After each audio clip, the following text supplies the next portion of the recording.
રાજ્યમાં ચૂંટણી ન હોવા છતાં હાલ ચેલેન્જનું રાજકારણ જોરદાર ચર્ચામાં છે। મોરબીના ધારાસભ્ય કાંતિ અમૃતિયાએ વિસાવદરના આમ આદમી પાર્ટીના ધારાસભ્ય ગોપાલ ઇટાલિયાને ખુલ્લી ચેલેન્જ આપી છે કે ઇટાલિયામાં હિંમત હોય તો આવી જાય ચૂંટણી લડવા માટે, હારી જઈશ તો 2 કરોડ આપીશ તેવી અમૃતિયાએ વાત કરી। જો કે ગોપાલ ઇટાલિયાએ પણ ચેલેન્જ સ્વીકારીને વિડીયો બનાવ્યો, સામે પડકાર ફેંક્યો કે 12 તારીખ બપોર પહેલા રાજીનામું આપી દો તો હું ચૂંટણી લડીશ।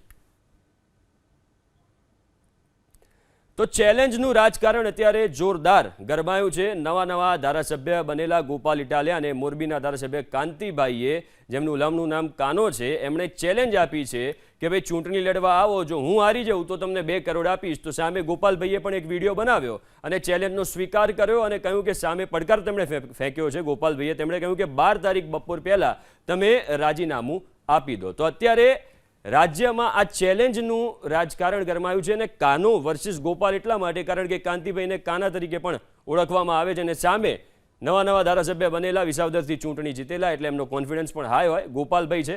ત્યારે ચેલેન્જનું રાજકારણ જોરદાર ગરમાયું છે।